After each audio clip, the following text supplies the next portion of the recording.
नमस्कार, सेहत से जुड़े हमारे खास कार्यक्रम हेल्थ गुरु में आपका स्वागत है। मैं हूं आपके साथ राहुल सिन्हा।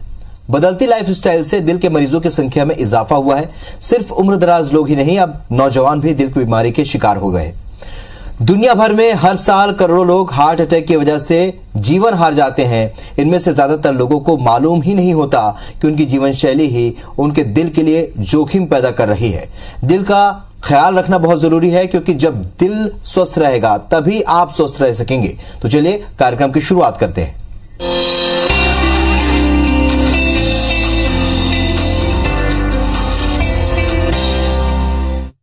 तो हार्ट अटैक और हार्ट फेलियर पर हम चर्चा करेंगे। हमारे साथ स्टूडियो में मौजूद हैं श्री मेडिशाइन हॉस्पिटल के जो कि डीएम कार्डियोलॉजिस्ट हैं। डॉक्टर साहब, आपका बहुत बहुत स्वागत है हमारे खास कार्यक्रम हेल्थ गुरु में। Thank you Rahul. हेल्थ से जुड़ी विषयों को लेकर और खासतौर पर हार्ट से जुड़ी विषयों को लेकर, एक ऐसी बीमारी जिसका प्रभाव बहुत ज्यादा अब युवाओं में भी देखने को मिल रहा है। फिलहाल क्या इसके लिए केवल जीवनशैली जिम्मेदार है? नमस्कार राहुल जी और सभी दर्शकों को नमस्कार। जैसा कि आप लोगों ने सबने ही देखा है कि आजकल युवाएं, जितने भी युवा हैं हमारे, वो सारे के सारे अब हार्ट अटैक की बीमारियां या फिर हृदय की बीमारियों की तरफ ज्यादा अग्रसर हो गए हैं। पहले हमने ये देखा था, और जब हम पढ़ाई कर रहे थे तो हमने ये जाना था कि 45 के ऊपर के मर्द और 55 के ऊपर की महिलाएं, 45 के ऊपर की महिलाएं, 55 के ऊपर के मर्द। तो अब वो चीज घट के हम आज की डेट पे 30 वर्ष से ऊपर, 40 वर्ष के ऊपर सारे के सारे हम देख रहे हैं कि हृदय आघात से ज्यादा मरीज अफेक्ट हो रहे हैं। इसके पीछे कई ज्यादातर हमारा पॉल्यूशन, हमारी जीवन शैली जिम्मेदार है। बिल्कुल, क्योंकि अब दिल की बात चल रही है तो कौन कौन से, क्योंकि अलग अलग तरह की समस्याएं हार्ट से जुड़ी हो सकती हैं, तो इसको भी थोड़ा समझना होगा डॉक्टर साहब। जी, दिल की समस्याएं जब हम समझते हैं तो दिल की समस्याएं कई तरीके की होती हैं। दिल के नसों का ब्लॉक, जिसको कि हम हार्ट अटैक कहते हैं। दिल की मांसपेशियां, जिसको कि हम अगर अंग्रेजी टर्म दे तो कार्डियोमायोपैथी, जिसके कारण हार्ट फेलियर होता है। हार्ट अटैक नसों की बीमारी होती है जिसमें ब्लॉक होने के कारण हमारा हृदय आघात होता है। हार्ट फेलियर सांसों की परेशानी होती है, जिसमें कि हमारा हार्ट उतने अच्छे से पंप नहीं कर पा रहा होता है, या फिर अगर पंप अच्छे से कर रहा है तो उसके ऊपर प्रेशर ज्यादा होता है। इसके अलावा हृदय के वॉल्व की बीमारियां, क्योंकि हृदय के वॉल्व हमने सुना है सिकुड़ जाते हैं, हृदय के वॉल्व लीक करते हैं। और इसके साथ साथ हृदय के जो हमारी धड़कन होती है उसकी बीमारियां, जिसको कि हम एरिथमिया कहते हैं। बिल्कुल, और चूंकि हार्ट की समस्या बढ़ती है तो अटैक का खतरा लगातार बना रहता है। डॉक्टर साहब, हार्ट अटैक आने पर क्या करें, कैसे समझे कि पहले तो ये कि हार्ट अटैक आया है? बहुत ही बढ़िया प्रश्न है, क्योंकि आजकल हम लोग यही नहीं जान पाते हैं कि हमारी बीमारी गैस है कि हार्ट अटैक है। तो हार्ट अटैक के संकेत कई तरीके से हो सकते हैं। आपको छाती में दर्द, जो कि हम सभी आमतौर पे सुनते आए हैं कि छाती में दर्द उठा यानी अटैक आया। इसके अलावा अचानक से भारी सांस उठ जाना। कुछ अलग अलग सिम्टम्स जो होते हैं वो हार्ट अटैक के होते हैं, जैसे बेचैनी होना, बहुत अत्यधिक पसीना आना, पेट में ऊपर की तरफ दर्द होना, जबड़ों में दर्द होना, कंधों में दर्द होना, ये भी कभी कभी हार्ट अटैक के संकेत देते हैं। मतलब बहुत सारे ऐसे ऑप्शन या बहुत सारे ऐसे लक्षण होते हैं जिससे हम बहुत ही ध्यान दे के समझना होगा कि शायद ये हार्ट अटैक से जुड़ा लक्षण हो सकता है। एक बात ये भी है कि अगर अटैक आ जाए तो फिर क्या करना होगा डॉक्टर साहब, अगर इमीडिएटली कुछ करना है जैसे घर पर है तो? अटैक जब भी आता है हमको, तो हमको सबसे पहले ये पहचानना है कि हम उस चीज को गैस समझ के उस चीज का निवारण नहीं करें, या फिर सिर्फ गैस की गोली खा रहे हैं, तो ये सबसे पहली चीज नहीं करनी है। हमेशा छाती दर्द या ऐसी वो चीज होती है तो सबसे पहली और प्रथम चीज है ईसीजी। पास में कहीं पे भी ईसीजी कराएं, और अगर वहां पे कहा जाता है कि संकेत हैं तो एस्पिरिन की गोली 325 मिलीग्राम की और या फिर 75 मिलीग्राम की 4 गोलियां चबा के तुरंत खा लें, क्योंकि अगर अटैक है तो ये चीज जितनी जल्दी आपको मिलती है आपको सुविधा होती है। तो इसीलिए सबसे पहले ईसीजी कराना है। चलिए, तो दर्शकों के मन में बार बार इस सवाल उठता है, क्योंकि ये चर्चा हमेशा रहती है कि एस्पिरिन की गोली क्या उस समय कारगर होती है, और जैसे डॉक्टर साहब ने कहा, स्पष्ट कर दिया है कि उस समय वाकई में कारगर हो सकती है। अगर आप इमीडिएट आपको वो गोली मिल जाए तो आपको जरूर वो गोली खा लेना चाहिए और चबा कर खा लेना चाहिए, ताकि जल्द से जल्द वो ब्लड में घुलकर सर्कुलेट हो जाए। बिल्कुल। डॉक्टर साहब, जिससे एक बार अटैक आ चुका है, क्या उसे और भी खतरा बना रहता है हमेशा, और किन बातों का ख्याल रखना होता है? बिल्कुल राहुल जी, ये एक्चुअली बहुत महत्वपूर्ण प्रश्न है जिसका कि हम पब्लिक को बहुत ज्यादा जानकारी चाहिए, क्योंकि हम बहुत मरीज ऐसे देखते हैं जिनकी या तो एंजियोप्लास्टी हो चुकी है या इनका बाईपास हो चुका है। तो हम ये निश्चिंत हो जाएं कि हमारे ब्लॉक ठीक कर दिए गए हैं, उनके ऊपर या तो स्टेंट लगा दिया गया है, बाईपास कर दिया गया है। ये उस समय का सॉल्यूशन है, पर क्या उसमें ब्लॉक नहीं हो सकते? तो एक सीधी सिंपल शब्दों में बात कहूंगा, जब हमारी साधारण नस जो नॉर्मल ब्लड है वो ब्लॉक हो सकती है, तो बाईपास वाली नस या स्टेंट ब्लॉक क्यों नहीं हो सकता? तो आपको फिर से हार्ट अटैक आने का रिस्क जरूर रहता है। इसलिए आपको गोलियां एकदम स्ट्रिक्ट रूप से, नियमित रूप से लेनी है और अपनी जीवन शैली में बदलाव रखना है। जीवन शैली में बदलाव बेहद जरूरी है। कई बार हमारे कार्यक्रम के दौरान डॉक्टर्स ने कहा, डॉक्टर साहब बात करें खान पान की या दूसरी चीजों की, खतरे की बात करें तो दिल को किन चीजों से सबसे ज्यादा खतरा हो सकता है? दिल को जिन चीजों से खतरा है उनमें से कुछ चीज हम बदल सकते हैं, कुछ चीज नहीं। जैसे कि शुगर की बीमारी, बीपी की बीमारी, इन चीजों से हम कंट्रोल कर सकते हैं पर पूरी तरीके से मिटा नहीं सकते। जिन चीजों को हम कंट्रोल कर सकते हैं वो सबसे महत्वपूर्ण है, जिसमें कि सबसे पहली चीज है आहार, कोलेस्ट्रॉल और व्यायाम। आहार, हम जितना ज्यादा जंक फूड या फैट वाला फूड खाएंगे उतना ज्यादा परेशान होंगे। हमको अपने आहार में सलाद, हरी सब्जियां, फ्रूट्स, नट्स और स्प्राउट्स की मात्रा को बढ़ाना है। इसके साथ साथ जो एक शैली जो आजकल खासकर युवाओं में बहुत प्रचलित है वो है स्मोकिंग, उसको बिल्कुल बंद करना है। स्मोकिंग को बंद करना होगा। लेकिन एक युवाओं में एक जो बात आपने कही, व्यायाम को लेकर हमने देखा है डॉक्टर साहब, बहुत सारी ऐसी घटनाएं भी सामने आई हैं। व्यायाम करते वक्त अटैक आ जाना, व्यायाम करते वक्त अचानक से कोलैप्स हो जाना, ये बहुत सारे सोशल मीडिया पर भी बहुत सारे वीडियोस भी सामने आया, डॉक्टर्स ने भी बताया। ये भी क्या खान पान के एक हिस्से की वजह से होता है क्या? जो दवाइयां जो ताकत बढ़ाने के लिए या पावर बढ़ाने के लिए जो दवाइयां लेती हैं, उसके लिए भी आप कुछ कहना चाहेंगे? बिल्कुल, बहुत अच्छा प्रश्न है, क्योंकि अभी जितने भी फिलहाल या तो यंग एक्टर्स की या जिनकी भी मृत्यु हुई है वो या तो जिम के दौरान या वहां से लौटने में हुई है, तो कई लोगों को व्यायाम से डर लगा है। पर व्यायाम से बिल्कुल नहीं डरना है, क्योंकि हमारा डेली नियमित 30 मिनट का व्यायाम हमारे हृदय को स्वस्थ बनाता है। जब भी कोई खासकर जिम करने वाले लोग या तो स्टेरॉइड्स का इस्तेमाल करते हैं या फिर अत्यधिक हमारी बॉडी से ज्यादा व्यायाम जो बॉडी सह नहीं सकती, उस कारण से, यानी किसी भी, चाहे वो व्यायाम हो चाहे वो हमारा आहार हो, हम किसी भी चीज को अत्यधिक करेंगे तो वो नुकसान ही पहुंचाएगा। बिल्कुल, और बहुत सही जानकारी, क्योंकि ज्यादातर ये स्टेरॉइड को लेकर सवाल उठते रहे और जो एक्सरसाइज करने के तरीके को लेकर भी सवाल उठते रहे डॉक्टर साहब। लेकिन चूंकि हम कार्डियक की बात करें तो कार्डियक की क्या कोई अलग से एक्सरसाइज होती है? कार्डियक की एक्सरसाइज अलग से होती है ऐसा नहीं है, पर एरोबिक एक्सरसाइज कार्डियक के लिए ज्यादा बेहतर रहती है, क्योंकि हमारा स्टेमिना बिल्डिंग, हमारा ब्लड फ्लो उससे होता है। बट इसका मतलब रेजिस्टेंस एक्सरसाइजेज या फिर वेट लिफ्टिंग उसके लिए कारगर नहीं है, ऐसा बिल्कुल नहीं होता है। सब हर तरह की एक्सरसाइज महत्वपूर्ण है। इसीलिए हम लोग कई बार अपने पेशेंट्स को या फिर जो भी हमसे सलाह लेता है उसको कहते हैं आप किसी भी तरीके का व्यायाम करिए, starting from brisk walk, yoga, gym या फिर स्पोर्ट्स, पर नियमित 30 मिनट के लिए कोई ना कोई व्यायाम जरूर करिए।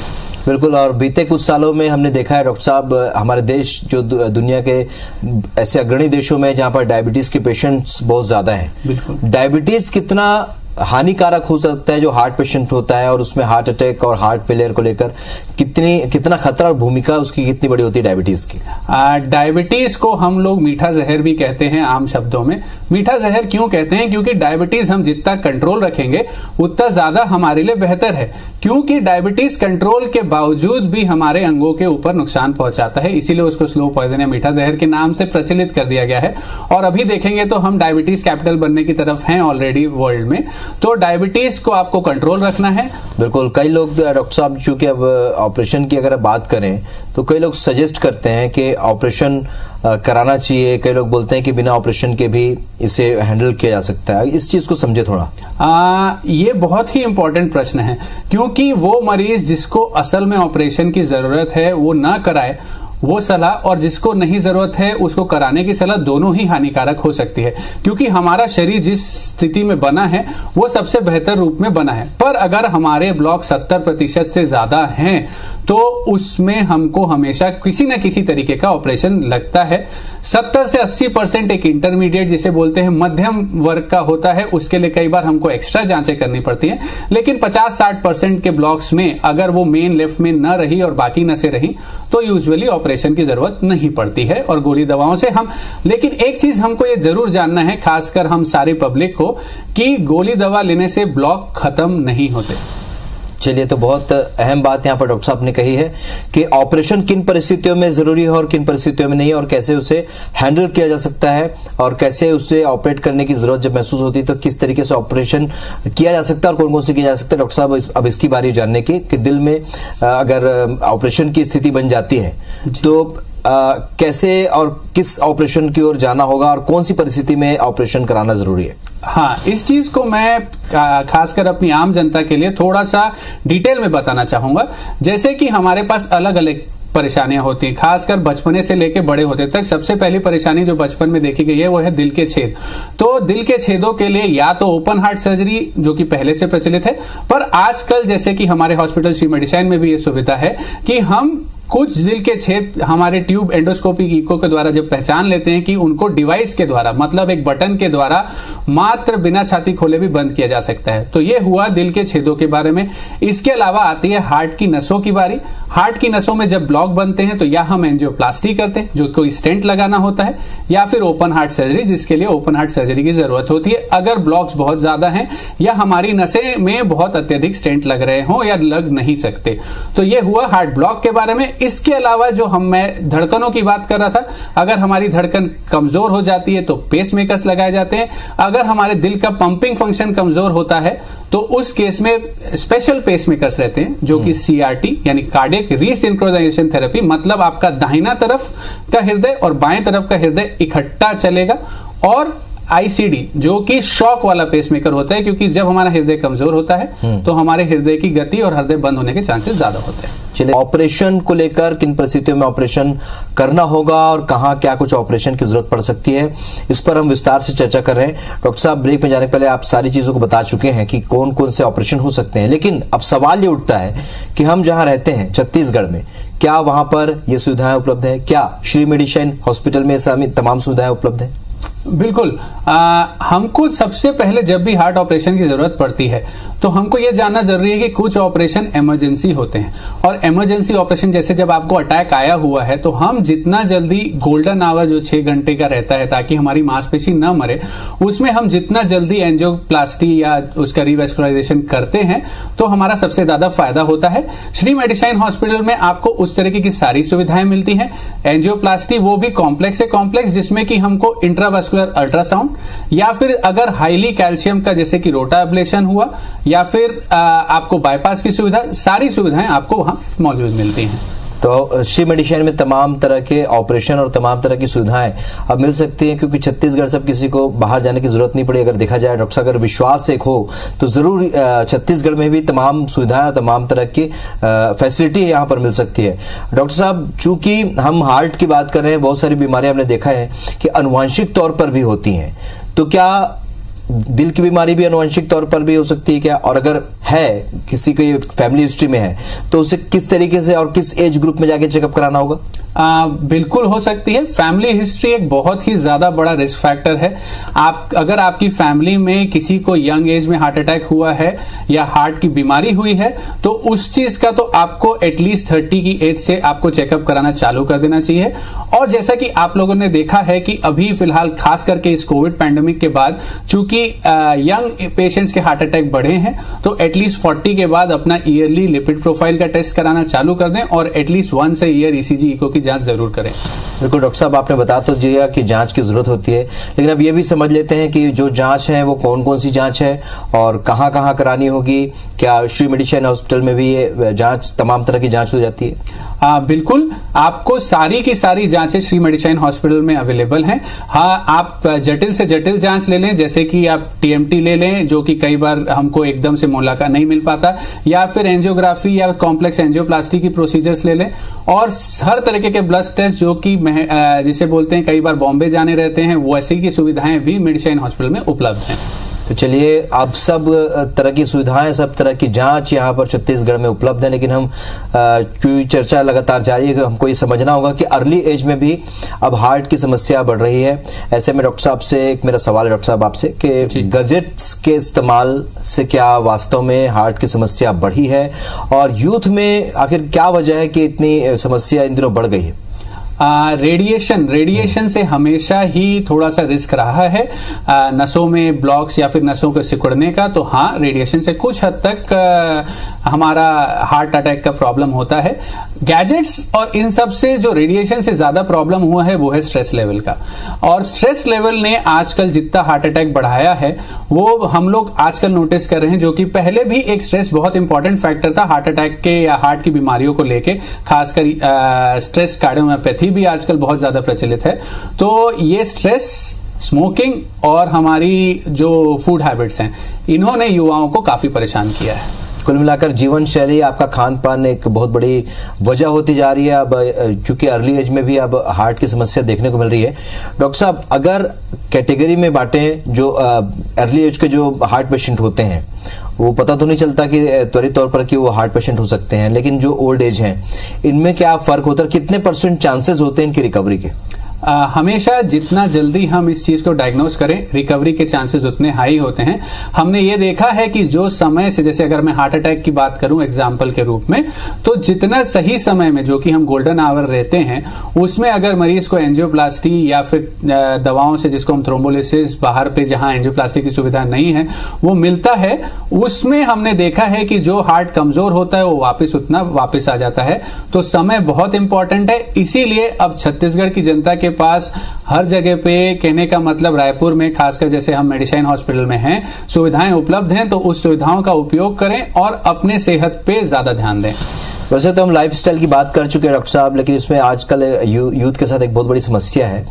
वो व्यायाम की तरफ तो हमको ध्यान देना ही होता है, लेकिन नींद ना आना, स्ट्रेस आप जिसकी बात कर रहे थे, नींद ना आना, ये कितना महत्वपूर्ण है? क्योंकि अगर नींद पूरी होती, नींद के पूरी होने से ऐसा कहा जाता है कि शारीरिक समस्याएं कम से कम होती हैं।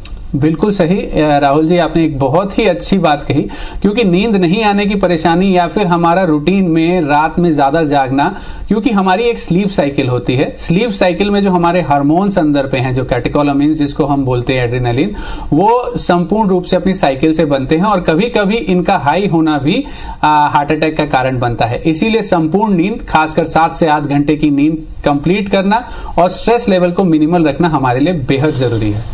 डॉक्टर साहब, पिछले दिनों में हमने देखा कि कई सेलिब्रिटीज हैं, कई ऐसे प्रसिद्ध लोग रहे हैं जिन्हें सडनली इस तरीके से हार्ट अटैक आया। कुछ फिल्म एक्टर्स हैं जिन्हें जिम में हार्ट की प्रॉब्लम हुई। लेकिन पिछले दिनों एक गायक के भी वैसी कुछ घटनाक्रम में निधन हो गया। लेकिन लोग जो हैं, युवा जो हैं, वो डर जाते हैं सडनली और तमाम तरह की जांच वांच करवाने लग जाते हैं। तो क्या ये भी समय साइकोलॉजिकली ये कितना महत्वपूर्ण मानते हैं आप?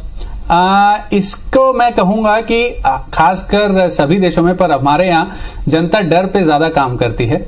तो जब भी, अगर हम कोविड का ही एग्जांपल ले लें, हार्ट अटैक तो चूंकि एक जानलेवा, तो जब हम डरते हैं तो हम सब फॉलो करते हैं।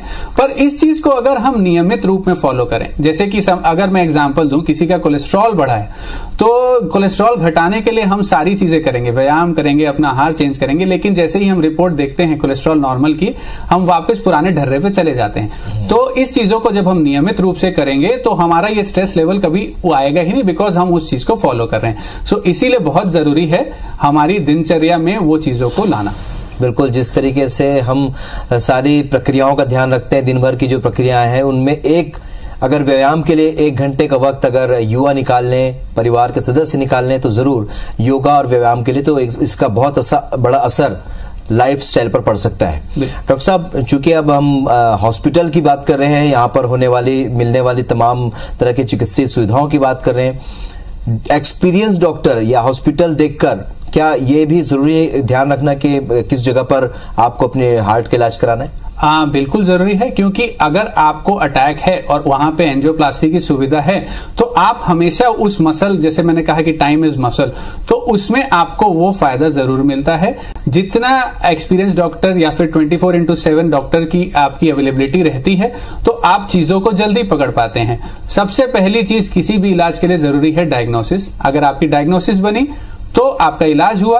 तो ये सारे के सारे एक सीक्वेंस है, जितना भी सीक्वेंस जितने समय में फॉलो होगा, इसीलिए बहुत महत्वपूर्ण होता है कि आप उस जगह का चुनाव करें। एक बहुत ज्यादा जरूरी बात यह भी है डॉक्टर साहब कि अगर किसी को हार्ट की समस्या हो, सडनली कोई मार्केट प्लेस में है, घर पर है, ऑफिस की जगह पर है, तो अगर हम श्री मेडिशाइन हॉस्पिटल की बात करें तो केवल हार्ट से संबंधित सुविधाओं के अलावा मरीज तक पहुंचने और मरीज को हॉस्पिटल तक पहुंचने के लिए ये कुछ क्या व्यवस्था है, थोड़ा इसके बारे में डिस्क्राइब कीजिए डॉक्टर साहब। बिल्कुल, मरीज के लिए हर सुविधा देना ये मेडिशाइन हॉस्पिटल का सबसे पहला उनका काम रहा है। तो हम कहीं पे भी हों, अगर एक कॉल ही मेडिशाइन हॉस्पिटल को पहुंचता है तो हमारे यहाँ 24/7 एम्बुलेंस की व्यवस्था उपलब्ध है और इस एम्बुलेंस में ऑक्सीजन और सारी चीज की जिम्मेदारी है, एक्सपीरियंस डॉक्टर उनको लेने जाते हैं।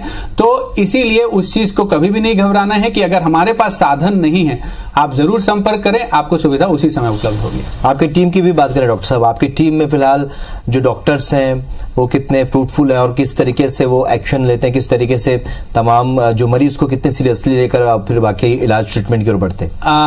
हर चीज का शुरुआत होती है प्रारंभिक मरीज से बातचीत से, क्योंकि जितना हम जल्दी मरीज की बातचीत से ये समझ पाएंगे कि उसकी परेशानी कैसी है, वो बहुत जरूरी है। तो ये चीज शुरू होती है फर्स्ट पॉइंट ऑफ कांटेक्ट, जो कि पैरामेडिकल पर्सन है। जब हम हॉस्पिटल पहुंचे तो हमारे पैरामेडिकल पर्सन ने उसको डॉक्टर से मिलवाया। डॉक्टर हमारे 24/7, चाहे वो इमरजेंसी हो, चाहे वो ओपीडीज हो, हर तरीके के, चाहे वो न्यूरोसर्जरी हो, चाहे वो हमारा कार्डियक डिपार्टमेंट हो, नेफ्रोलॉजी, गैस्ट्रोएंट्रोलॉजी डिपार्टमेंट, हर डिपार्टमेंट में एक्सपीरियंस डॉक्टर्स आपको मिलते हैं और तुरंत ही जांच होके तुरंत ही आपका इलाज चालू होता है। आपने एक बात कही डॉक्टर साहब, काउंसलिंग मतलब आप उससे चर्चा करते हैं कि कैसा लग रहा है, क्या और कब से ये समस्या हो रही है। ये इसमें भी एक बड़ा बिंदु ये है डॉक्टर साहब, क्या हर छाती का दर्द, क्या हर कंधे का दर्द, क्या हर हाथ का दर्द हार्ट से जुड़ी समस्या हो सकती है? एकदम वही बात जो मैंने अभी कही, आपने उसको पूर्णतः मेरे को पब्लिक पे लाने के लिए हेल्प कर दी, क्योंकि हर दर्द हार्ट का दर्द नहीं होता और हर दर्द मसल का दर्द नहीं होता। इसी चीज को डिफरेंशिएट करने के लिए जो हर डॉक्टर या फिर हर पैरामेडिकल इवन नर्सिंग स्टाफ जो पढ़ाई करते हैं, वो यही डिफरेंशिएट करते हैं, क्योंकि सबसे महत्वपूर्ण होती है बातचीत पेशेंट से। पेशेंट हमको जो इन्फॉर्मेशन देता है वो हमको इतनी इंपॉर्टेंस रहती है ताकि हम उसको सही डायरेक्शन में यूज कर सकें। चलिए, तो आज हेल्थ गुरु में हमने चर्चा की डॉक्टर साहब से। डॉक्टर साहब बहुत बहुत शुक्रिया आपका हमारे साथ स्टूडियो में जुड़ने के लिए। तो आज हृदय से जुड़े तमाम विषयों पर हमने चर्चा की। डॉक्टर निखिल रामानी ने तमाम बातों को समझाया है, किस तरीके से हार्ट का ध्यान रखना है और क्या क्या ट्रीटमेंट आज हमारे यहाँ छत्तीसगढ़ में मिल सकता है। तो हेल्थ गुरु के अगले अंक में ऐसी डॉक्टर के साथ आपसे मुलाकात कराएंगे। तब तक के लिए दीजिए इजाजत। नमस्कार।